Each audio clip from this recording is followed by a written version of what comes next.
वाले अभी अगर आप लोग रिहर्सल करिएगा तो इससे पीछे चले जाइए, अभी इन लोगों का परिस्थिति हो रहा है।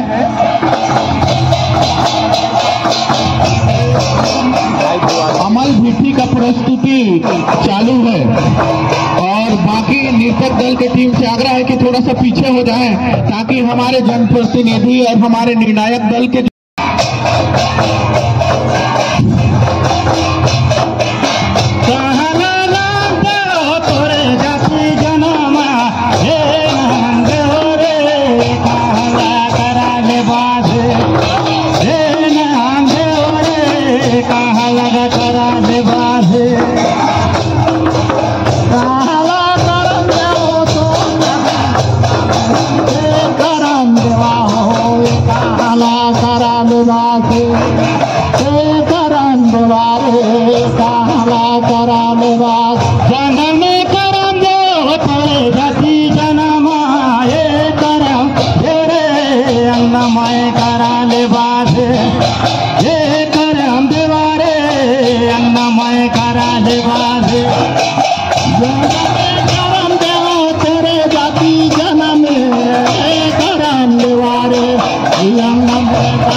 जंगल तोड़ करी खेती बारी गोड़ कवारा दिवासे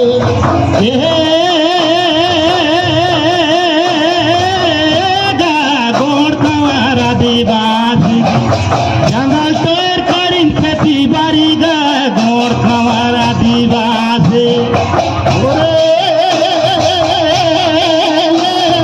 गोड़ कवारा दिवासे जंगल तोड़ करी खेती बारी गोड़ कवारा दिवासे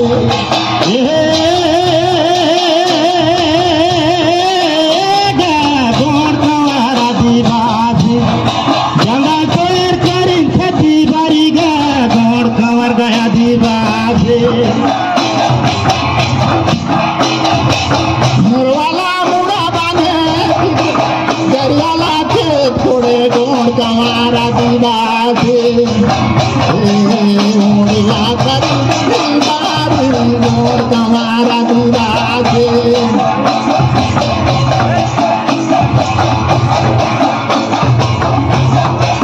छोड़काला मुड़ा बांधे टिकुराला खेत बनाए गोड़ कवारिया दिवासे ये देव में हम करी जोटी बारी गोड़ कवार खेती बारे गोड़ कवारा दिवासी जंगल तोड़ करी खेती बारी गोड़ कवारा दिवासी झिम करे पवन सामरो जल भरे रे झिम झिम करे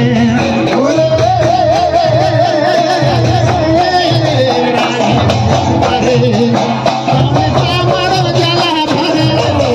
झिम झिम करे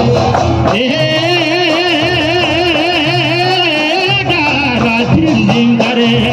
पवन सामरो जल भरे रे झिम झिम करे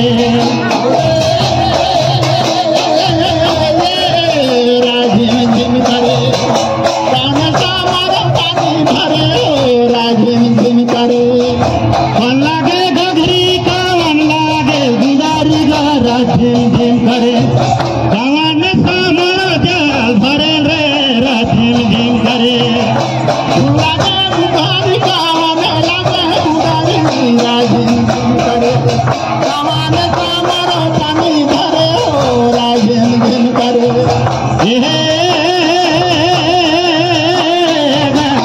झिम झिम करे पवन सामरो जल भरे रे झिम झिम करे झिम झिम करे पवन सामरो पानी भरे रे झिम झिम करे